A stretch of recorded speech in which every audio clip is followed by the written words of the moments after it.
This is St. Augustine, Florida. Some people call it the oldest city, which might ruffle some feathers in other towns. There's such a long history. We could talk endlessly and still never even break out of the first 40 years. And the fort is the largest masonry fort in the US. It never fell due to any armed conflict. It's all a golf course during the 1890s and 1900s, but they flood the moat as a water hazard and the water soaks in, and so a lot of the cracks today in the fort are from that. The Hotel Ponce. It was the largest poured concrete building in the country at the time of its completion. This hotel had electricity before the White House did. Early Edison electricity all throughout the hotel. Yeah, you're having the great moment, right? In September 1565, Spanish explorer Pedro Menéndez de Avilés came to this port. He was actually running away from a guy named Ribault, who had just set up another fort in Jacksonville at the mouth of the St. Johns River, and that was called Fort Caroline. And over a period of a few weeks, the two men will have a showdown. And they had actually been preparing for the showdown for months. It had come to news to Spain that some French settlers were squatting illegally here in Jacksonville area, and a man named René de Lightner had led that expedition. And so the French, learning of the Spanish coming to exterminate them from their spot, called on Ribault. He was in prison actually in England, but that's a whole nother story. And he was sent over here. The two men essentially left at the same time from the respective coasts, came on the same winds, and at this inlet here is where Menéndez escapes from Ribault and kind of gains the upper hand. And this is the St. Augustine Inlet. In the British Empire, they'll consider this to be the worst inlet of any that are in the entire empire. It's very dangerous. The sandbar is really shallow and always constantly shifting. They have to come in at high tide. Basically 12 hours a day, this harbor is inaccessible, which can mean everything for preparing for a siege or an attack. And one of the prominent ideas of warfare in the New World in the 1500s is the idea of surprise. Because you don't have huge forces. A lot of the combat is being done hand to hand once you get past some early gun firing. And if you don't have the element of surprise, it was really common to just go ahead and leave and not even do the attack. Oh, wow. And so having that 12-hour buffer really helps the city. And there's a whole stream of shipwrecks here at this inlet. Most famously, some British loyalists escaping from Charleston during the American Revolution. Their ships will sink and several people will drown, and one of the worst ship sinkings of that evacuation period. And that the city is old. I mean, there's such a long history. We could talk endlessly and still never even break out of the first 40 years. It's really difficult. If we're thinking about America 250, the seawall is really great because this city transforms into a tourist mecca under Henry Flagler's direction in the 1880s. And walking this promenade was sort of the thing to do. It's a pretty sleepy town due to this inlet here, which just again accidentally led to Menéndez escaping. It was pretty risky for him to come across that inlet when he was running from Ribault. And because of that, a lot of ships don't take a lot of interest in this harbor. Getting interior from here, it's all swamp. You're not going anywhere, right? Unless you have a small canoe and you know the land, you know where you're going. And so the city just kind of gets stuck here. But as Henry Flagler comes in and the city is developing into a tourist mecca, a Newport of the South, as Mr. Flagler would like it to be, and really just a place for people who were looking to escape cities, get away from cold winters. Major tuberculosis recovery center here prior to Henry Flagler. But one of the things that you did when you were a wealthy tourist in 1890 was if you weren't eating, you were probably out strolling along this bayfront. So it's still the thing to do. Yeah, it's really fitting. I did it yesterday. It's great. I do it twice a week. Every Tuesday and Thursday morning, I pretty much come out here. Oh, nice. And it's nice to walk in the footsteps of so many people that have come through here. So are these look pretty old? Do you think these are, how far back do these this go? bayfront's gone through a period of redevelopments. I would say these are probably part of the 1965 when there was a huge push as part of the city's 400th anniversary. So there was a big tourist moment in America at that time. All across the country, cities were recognizing the value of cars and people traveling through the city. And St. Augustine's been very forward thinking on that. There's a man named Dr. Andrew Anderson II, and he was one of Henry Flagler's closest associates here in the city. And after Flagler moves on to Miami and Key West and points south, Dr. Andrew Anderson II, who was born here in St. Augustine and lived here and helped organize the construction and oversight of the Ponce de Leon Hotel here, he's going to be instrumental in developing this into an early highway. And so by the 1920s, getting to St. Augustine by car is actually relatively normal, which is pretty ahead of its time for a lot of cities. But it is a city developed to walk in, and so the cars sometimes seem a little out of place here, but not too much. No, there are only a few streets where you're having to breathe in as you're driving down the street. Yeah, that's true. And St. George Street, the famous pedestrian thoroughfare, actually used to be open to cars and vehicles. In the 60s and 50s, people would have driven down there. And we've gone through a few waves, and they're actually about to redo this bayfront. It's starting, you're here at just the right time. Sometime in the next few months, it's going to undergo a several-year rehab. They'll raise it, I believe, a little bit as well. That'll help. Well, this bridge here is called the Bridge of Lions, and it's an important part of the infrastructure of the city, and Dr. Andrew Anderson II was, again, instrumental in the oversight of this. It's usually two large marble lions here at the base, but they've been removed due to the upcoming project.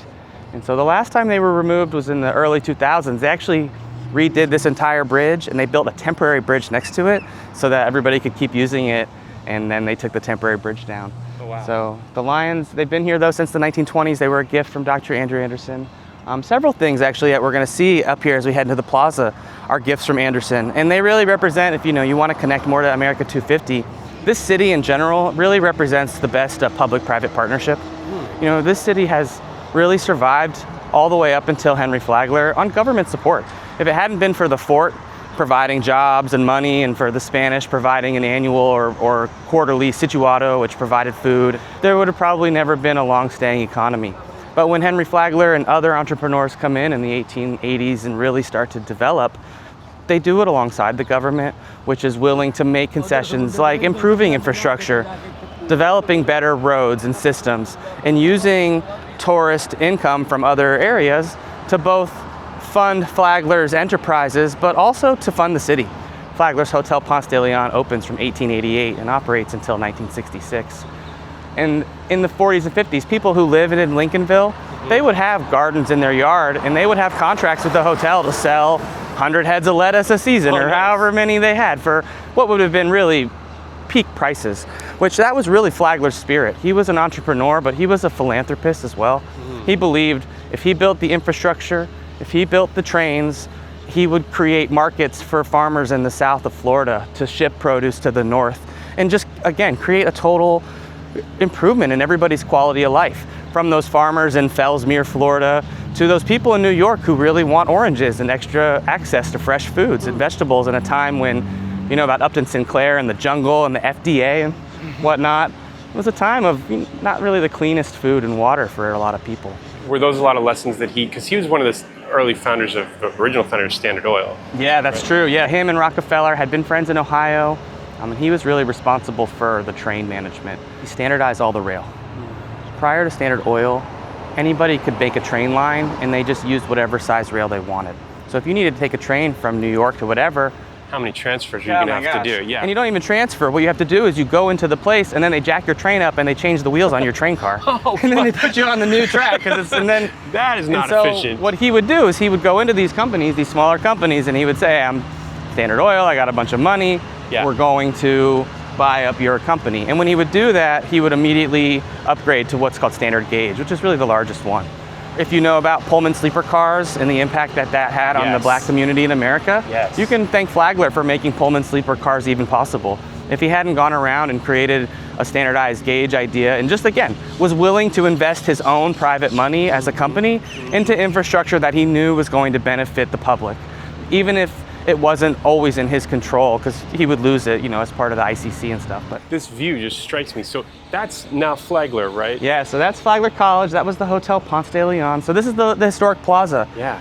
This plaza is actually established as part of that early St. Augustine history. And, there's so much to say in the city. And I'm going to kind of bounce back and forth, because for you, it's probably good to have a little bit of old there and new there. I don't know. Bring it all. But we've got a statue there of Ponce de Leon, and we walked past Frederick. Yeah, Frederick Douglass comes and speaks here in St. Augustine, but they just installed that.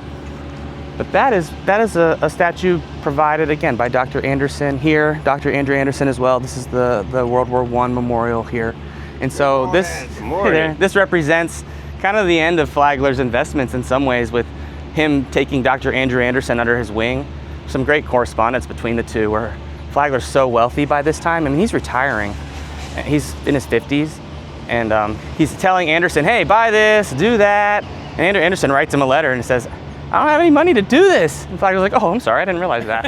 Here you go, just don't ever worry about it. And it's this really silly story. We talked about Menéndez and Ribault, and we should probably finish that story in front of the Menéndez statue, but that's okay. And it ultimately, Jean Ribault chases Menéndez down to this inlet. Menéndez takes the risky venture across. Ribault does not. He's got much larger ships with a bigger crew, and so they anchor out there and they wait, and they wait, and they wait, and a hurricane comes along. And it possibly, and I'm not sure, I'm just speculating, but Menéndez had actually had his fleet broken up by a hurricane on the way over. And he was a few days late from Ribault because of that hurricane. So if you know Florida hurricanes or just hurricanes, it's likely that a hurricane south, where Menéndez would have been leaving from Spain, would have affected him before swooping kind of north and making that curve, right? And Menéndez was one of the best seafarers in the world at the time. The Iberian Peninsula, they really invent modern cartography and map making and whatnot. He's one of the younger of 20 mariners in his family. He's outstanding. He's Philip II's, one of his closest advisors.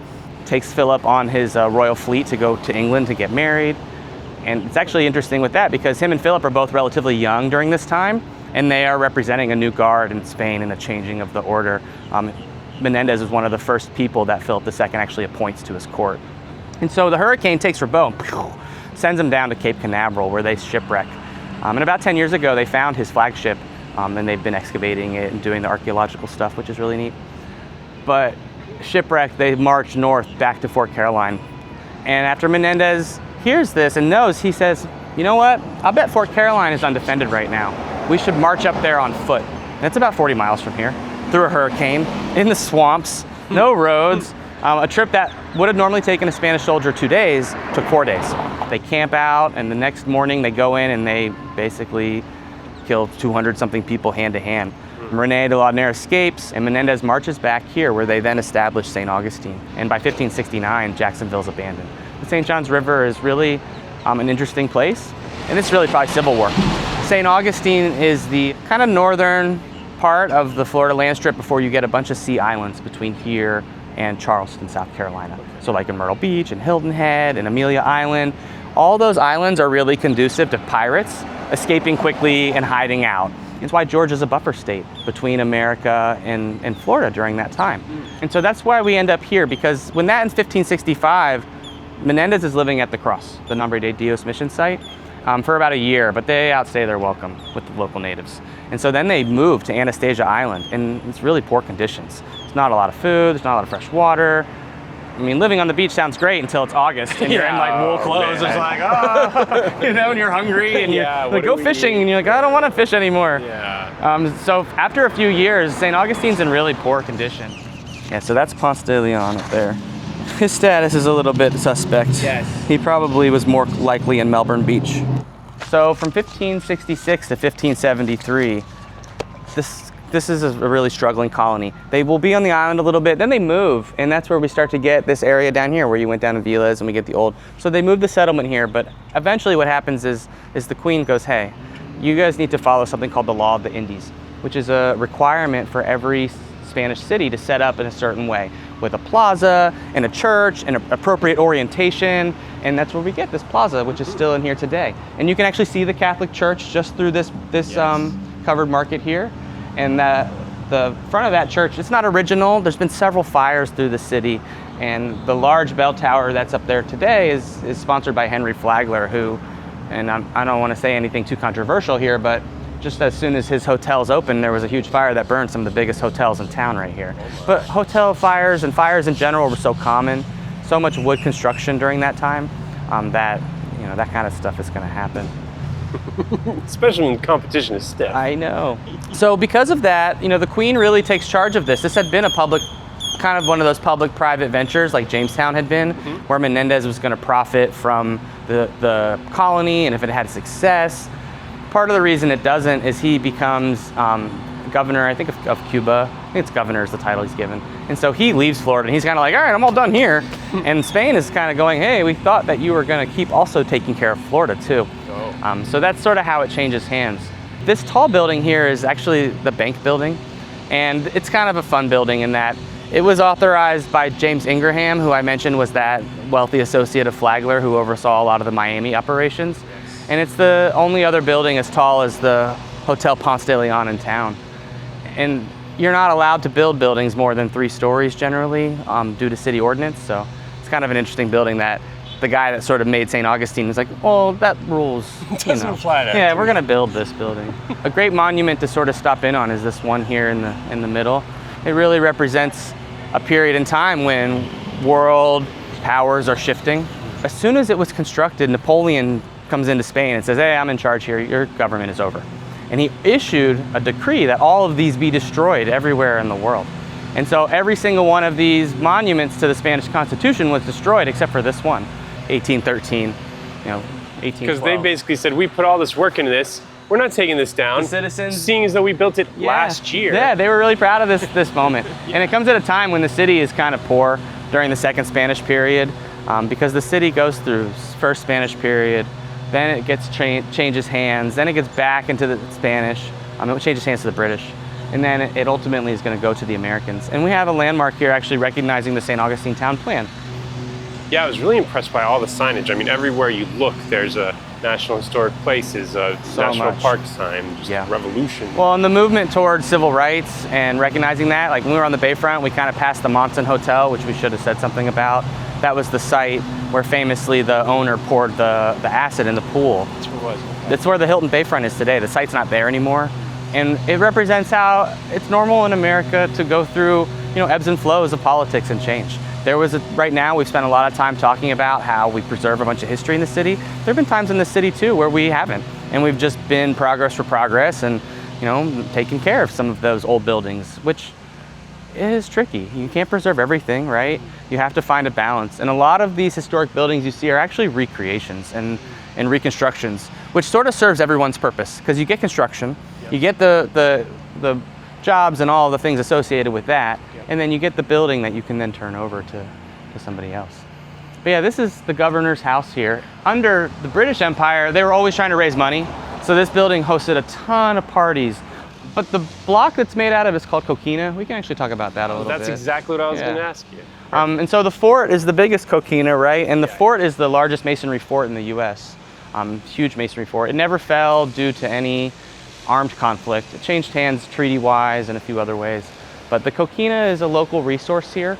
Part of why those island chains stop is because I think, and I'm just interpreting my own idea, but I think the Coquina, if you're familiar with Florida, maybe you know areas like Titusville or Rockledge, they're about an hour and a half drive south of here. And the Coquina shale goes pretty much down to there. Coquina is a type of rock that is formed from crushed crustacean sediment. So it's super the way old. It is when they mine it like that. I thought that they're cementing, mortaring it together, sticking it together. It's like that. Yeah. That's amazing. And so when they're creating poured concrete structures here, we're actually walking right now into the edge of town. So prior to Henry Flagler coming, this was mostly the border of town. This street, Cordova, in front of us, was not a street. Henry Flagler was instrumental. It was one of the first things that he did when he came to St. Augustine and started his enterprise, was he got Dr. Andrew Anderson II to lobby the city council to create a paved road. When Flagler's guests would be dropped off on Orange Street near the parking garage, they would come up on Cordova in the beginning when the first hotel first opened. And so it was really important to Flagler that they had not only this nice road, but it's kind of a private road too. It was the edge of town. Behind me is a hotel called the Cordova Hotel, and this was built by a guy named Franklin Smith.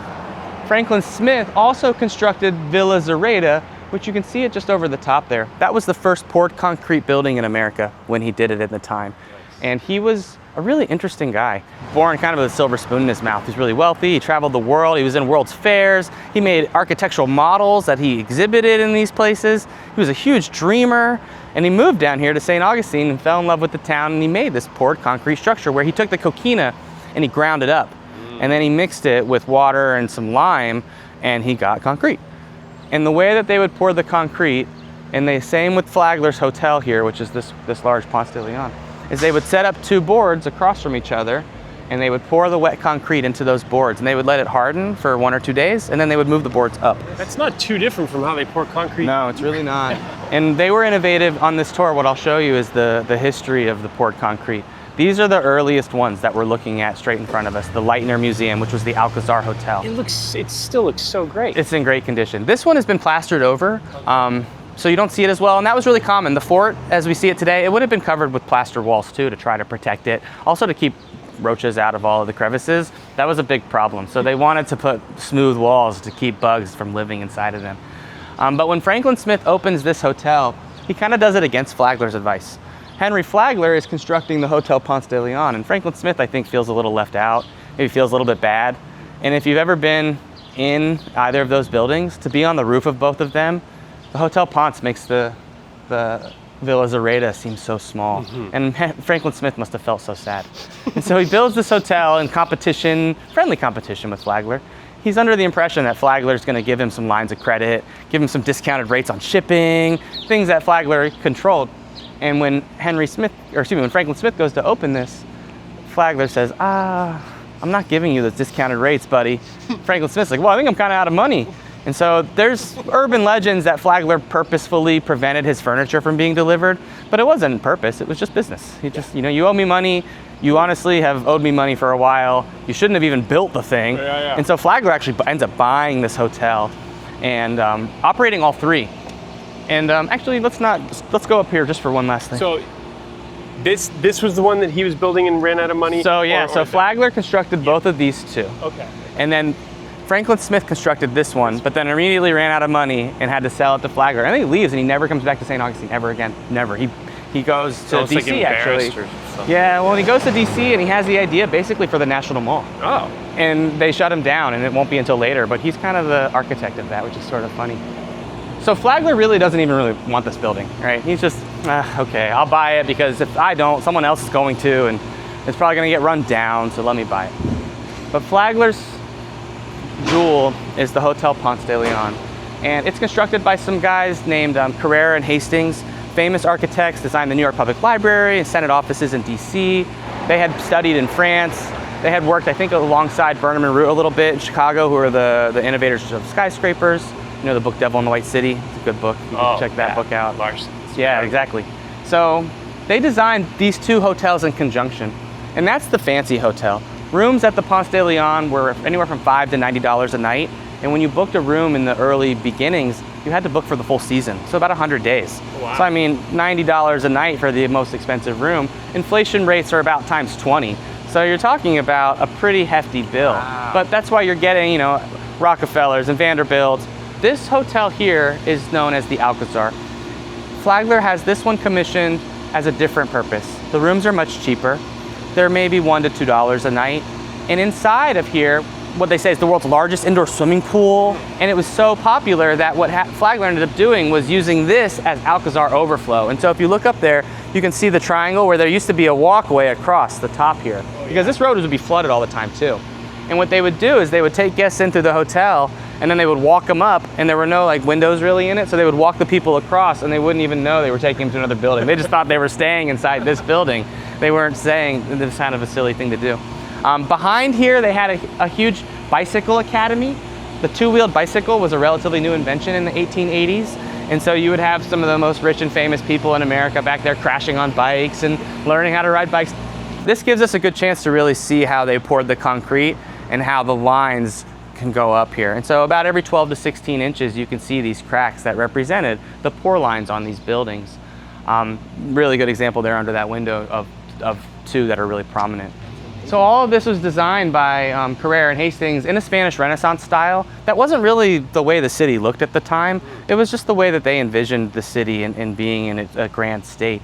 Partly maybe inspired by Villa Zorayda, which was modeled sort of off of the Alhambra. In a more Moorish design. You would have come across the street to visit here as one of the wealthy people at the Ponce de Leon, or you would have stayed here as maybe just an average traveler.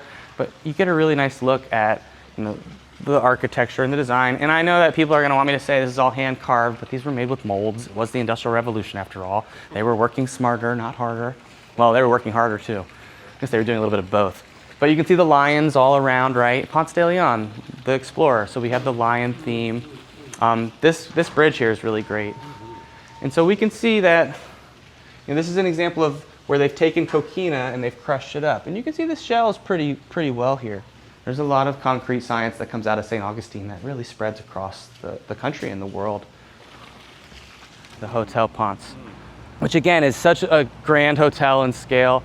It was the largest poured concrete building in the country at the time of its completion. They started it in 1885 and it was done by 1887. But people only stayed here for the winter months, which would have been January, February, March. They would have taken off right about the time the pollen got really bad. And then they would have missed the beautiful time that is right now. And part of the reason this city is here is because those explorers, they kept showing up in April and they kept getting duped into how beautiful it was and being like, it's so great, we should just stay here forever. And then summer would come around and they'd be like, oh, this wasn't bad. And then the second summer would come and they would say, wait. And it's winter? Oh no. Yeah, when Jean Ribault first comes in 1562 and he lands in Jacksonville, they don't have plans to settle a colony at all. But they're so mesmerized by the beauty of Florida that they immediately go and they set their colony in Myrtle Beach, which will fall due to the same situation as Raleigh and other places. It's just really hard. Yeah. You're also on the back step of a bunch of very powerful Native Americans that control a huge amount of food in the interior of the country. And so the natives living on the coast are generally the most powerful ones because they have the coastline, they have access to the fish and the seafood, and they generally have more free time to train and practice and prepare for war and for just overseeing people who are interior farming. You know, farming is a pretty busy job and pretty hard work. Taking food that people have farmed is hard, but maybe not as hard, I don't know. So the Cordova Hotel here, it goes through some closures. The Great Depression hits the city pretty hard, but this will go into disrepair. It turns into the courthouse for a while. Today it's run by the Kessler Property Group as the Casa Monica. I think it's Four Diamond Hotel. I worked there for a period of time back in 2008. So are you from Florida? Yeah, I grew up actually in the Melbourne area, so a few hours south of here. I've lived on Flagler's rail line my whole life. Pretty much never lived anywhere where I couldn't hear the train going by. Villa Zorayda, you got a great view of those concrete pour lines because it was the first one, right? The first big one especially. So he was really experimenting. Up at the top, the corner there, if you were there before the Ponce, you could look straight out to the ocean. I mean, the inlet's right there. You could see the beach. The Ponce de Leon Hotel was set back at an angle. It's not really straight. If you notice how the street kind of bends right here.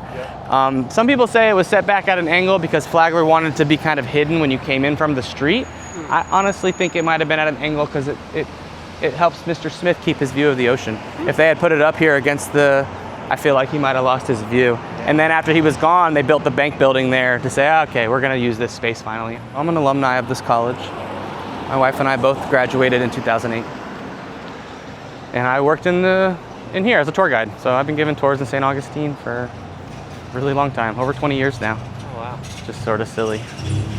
I can tell you know it so well. Well, I teach in the lifelong learning department as well, so I do these for local residents. It's commissioned into a college in 1967, 1968. It operates as a women's four-year institution for a few years before becoming coeducational. Today, about 2,500 students. This is the main entrance, but in the opening of the hotel in the first years, you wouldn't have come through here. The King Street entrance had train lines on it. They ran freight and stuff up and down it to try and get it into town. But yeah, when you would have come in, this courtyard here is actually designed in the shape of a Celtic cross with a sword driven down into the center. And then that sword fountain did operate as a sundial. You've got 12 frogs along the bottom for the 12 months of the year, 4 turtles for the 4 seasons. And the purpose of these fountains was both functional and fashionable. We're pretty fortunate today to have modern chlorinated, cleaned up water, but in Florida, it was all sulfur water, and it smelled, right? People were drinking it, and it was fine, but one of the systems they used was a series of fountains from here out to the water station, which was just a few miles from town. And the fountains were meant to aerate the water, and by the time it came into the hotel, it reduced the smell, which honestly was really smart because if you know what hard water does and calcium, these towers actually serve as 2 large water towers. But these are all hotel rooms, as you would have seen. This was in a time when having private bathrooms still wasn't normalized. So when they first opened the hotel, they just had common bathrooms for many people to share. And one of the very first renovations that happens in the first 5 years is installing private bathrooms in all the rooms. But inspired in Spanish design, you've got Spanish proverbs adorning all of the doors. That would have been over there considered possibly the women's entrance into the room, so they wouldn't have had to go through the lobby. A lot of gender segregation still in the 1880s. And the gargoyles are up there. You can see those copper gargoyles. Those are all original to this hotel. A lot of this copper ductwork is. So when did it transition from a hotel to a university? 1967. Yeah, a guy named Lawrence Lewis Jr. had been overseeing the hotel. It was in his family. It had gotten to him through Flagler's third marriage. And they needed a way to keep it open. And one of the things that was happening during that time, in preservation was establishing colleges and institutions. Hey there. Hi. And so that was what they did, was they transferred it into a private school. And it's still private today. But we've got a couple of nods to sort of the locale here. You can see these seashells, not quite in the Spanish theme, more of the Florida theme, doorknobs of seashells. Everything's so intricate, detailed. You've got your proverbs up here. One of them says, you can't make an omelet without breaking a few eggs, which is, I guess, true. And then the other one says, he who won't when he can, can't when he will. So do it when you can or you'll miss your chance, I guess. Oh my gosh, it was the most luxurious place. They ate so much food. Some of the best documents I can send to you. There's a little short YouTube series about the foods and the meals. Huge meals, so many courses. I mean, eating was an event. It was what you did. You got up, you got dressed, you came down, you ate a huge meal, and then you might just come sit around. Just hang out. You might go walk around, you might go to the shops, and then you Digest. have a huge meal. And then you would do that 3 times a day, and then at the end of the night, you would dance. All right, so to the right is the security office. This is actually where the men would have checked in. There's a large Pinkerton safe that's built into the wall there, and there were Pinkerton detectives, 2 of them, that were here on duty 24 hours a day to protect all the people's money, because you came for the whole season, right? So you were paying, and you were bringing money for that whole season too. All this stuff is hand-laid, hand-done, handcrafted. Yeah, you're having the great moment, right? People would walk in and they would be like, oh, wow, look at this place. It's so perfect, right? And one of the intentional designs is that down here on the floor is a missing white tile, because it was a nod to, perfection of God, and that this building is not as perfect as God is. And so you would stand on this imperfection and you would say, look at how beautiful, it's perfect. And they would go, it's quite perfect, because that was important. Flagler was a pretty religious guy. But up in the ceiling, we've got 8 different women painted up there, and they represent 2 different themes. You've got the 4 elements, so earth, which you can see the woman with the fire right here. And then you've got these names of important Spanish explorers and conquistadors. Ponce de Leon and Pedro Menéndez weren't the only 2 that came into Florida. There were lots of other ventures. There's a whole west coast of Florida. There's Pensacola. These women here are carved out of yellow pine, which yellow pine is one of the most sought after woods in Florida, just due to its hardness and overall durability. So much today that you can't really log yellow pine anymore, but there's companies that go out on the St. Johns River and they do sonar for sunken logs, and you can pull them up and keep them. And they've been at the bottom, so they're really petrified from the cold water, and they're just like the best wood you can find right now. So yeah, up these marble steps is that dining hall we mentioned. There were 2 balconies in there because the orchestra would have been split into 2 halves, so they never had to stop playing music. One would play, the other would play, one would play, the other would play. The ceiling is set up in an ellipse, kind of like the US Senate offices and stuff are. If you know where like the foci or like the center parts are on the ellipse, you can listen to people's voices bouncing off. Flagler knew all of that. John Quincy Adams too in DC, that's why he had to have his desk in a certain spot, because he wanted to listen. But Flagler could sit in different places and he could eavesdrop on the people. And it's still today the dining hall for students. And when I would be a student in there, you'd be sitting there and all of a sudden it would sound like somebody was talking right in your ear, and you'd be like, but the glass is all Tiffany stained glass, and so maybe you're familiar with Louis Comfort Tiffany. This is the largest collection of Tiffany glass in the world. Thank you, sir. See you tomorrow. Here's where you actually would have come in the beginning of the hotel's opening, and if you can see up top it says Bienvenido, it says welcome to the Ponce de Leon. Yes. And then you would have had somebody who could have come up from those steps to greet you and then escort you up the stairs into the grand foyer. But off Cordova, the cart would come with your luggage here too. And so you would get off here and go in. Your luggage actually would go down into this tunnel here, and then they would take it through a series of elevators. Elevators installed in this hotel. This hotel had electricity before the White House did. So it had early Edison electricity all throughout the hotel.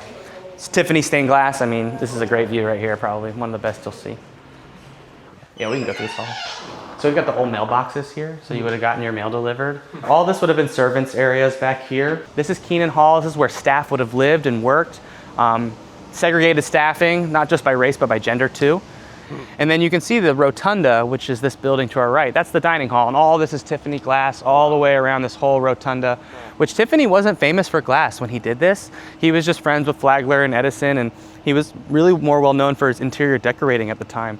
All of the rooms were painted Tiffany blue, the eggshell blue, which I think they still are today. The boiler, this is where the generator went through, and it would be the first major building in America to have insulated wiring installed, because the insulated wiring was, you know, keeping it from having shorts and trips all the time. He had to move the jail to construct this. They moved several buildings, and he had to make several deals. But on this spot were small cottages, because Flagler really did see this as a Newport of the South, where people, let's walk this way, where people would not only come and stay in their hotel, but could have cottages and small homes. And some of this started to be divided up and sold. Ultimately, that's going to turn into something called the Model Land Company, which again is one of those moments where the city is going to say, hey, let's replat and rezone what's happening here, and we'll start to subdivide and create a new subdivision that was taxable, creating more revenue. And a lot of wealthy people made summer homes or winter homes in St. Augustine, even into the 1900s. And not just in the Model Land Company, many old homes on St. George had been there, but it gave a whole new wave of really new industrial money, a place where they could come into the city and shape something that was a little bit different. St. Augustine was a site of scientific experimentation. One of the things that Carrera and Hastings and McDonald and Meade and Smith were all doing was they were taking copious notes, and they were mixing formulas of concrete, and they were testing them. And what they found was that when you would grind up the coquina, it was great, but then what if you use sand instead of coquina and just skip the crushing and just use sand? And so this is a building that represents concrete, no coquina. And you can see how much smoother it is, even though it's been painted on and has a little coating. You can still tell for You sure. can see the lines of the concrete pretty clearly through here. Mm-hmm. Even there behind it. And you can compare it to right here. I mean, here you have coquina blocks that are not a poured concrete, right? Oh yeah.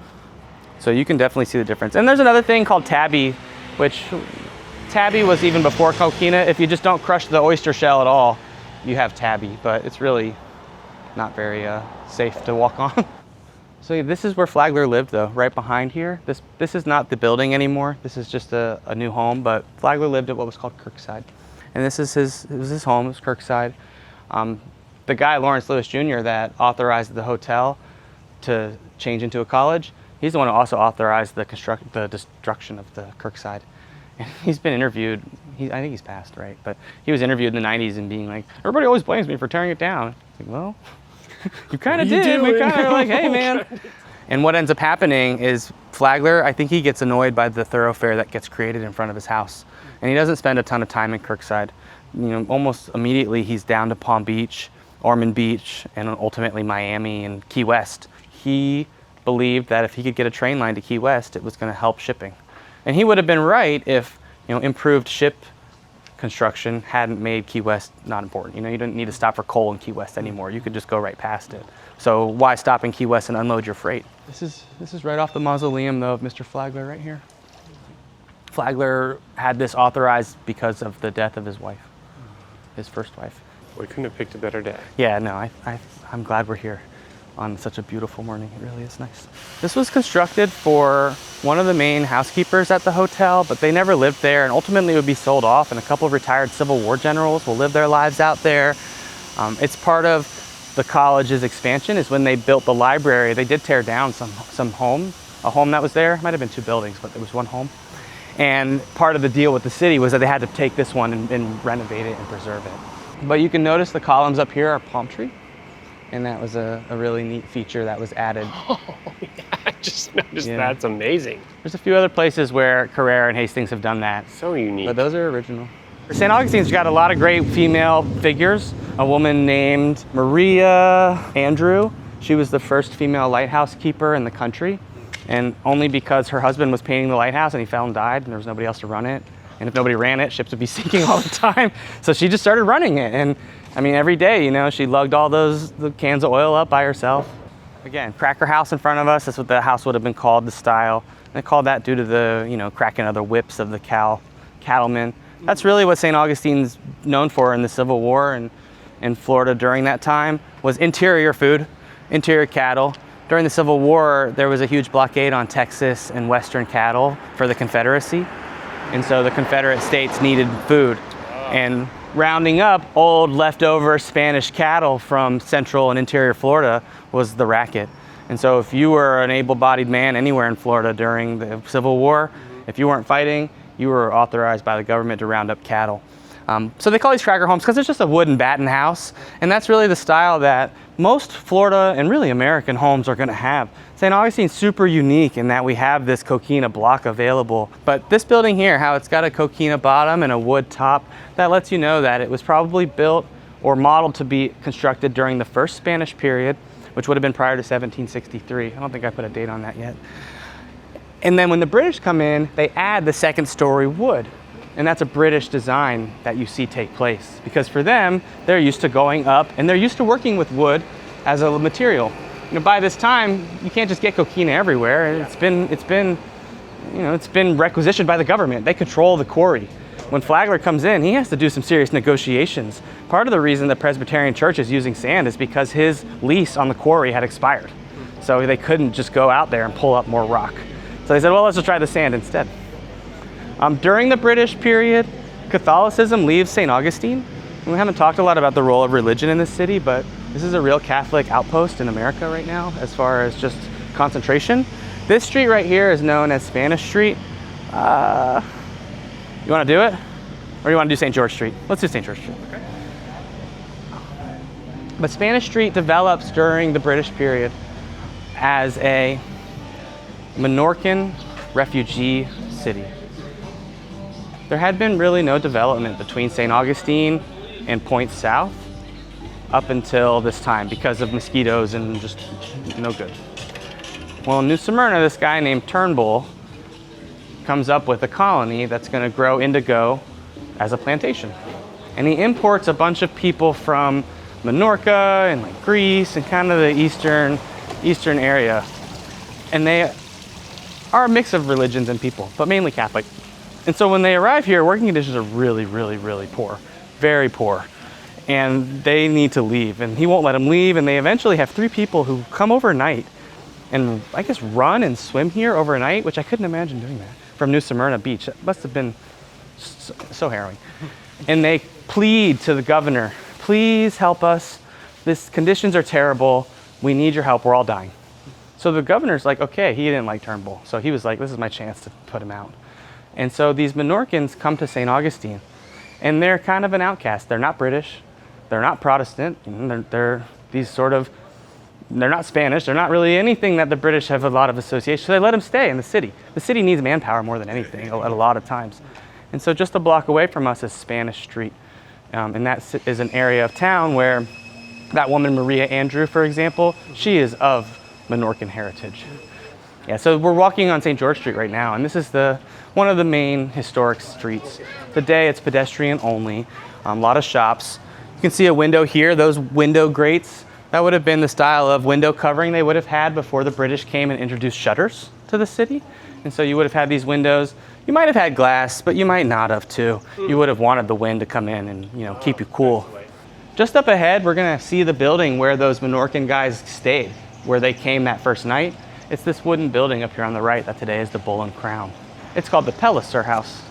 And Palliser was a person, and today out in West King, I think Palliser has a small estate of land out there that is named after him today too.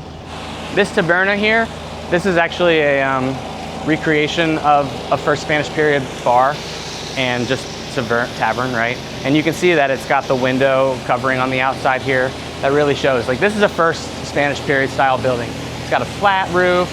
You might almost mistake it for being in the American Southwest if you just look for a second with these clay drains coming out of the ceiling. Because that was the other area where the Spanish were doing a lot of constructing and building during that time. I mean, we didn't even talk about the Spanish mission system and how both ends of this city were flanked by Spanish missions. There was one at the Mission Nombre de Dios site, and then another one at the St. Francis mission that is just, I mean, they're only 1.5 miles or 2 miles apart. But everything was so much slower then. We don't really think about 2 miles being very far for us, but straight ahead of us, you can see the city gates. And those city gates were built a little bit later, and they've been preserved. But every night, those gates would have closed, and if you were stuck outside, they didn't open. Along this line were giant earthenwork mounds that were called the Cubo line, the Santo Domingo line. And what they were was just an earthen barrier that then would have some redoubts cut out of it. A redoubt is just a little place that you would go and set up your cannons in. And you can see the Cubo line, how it would have extended to the fort.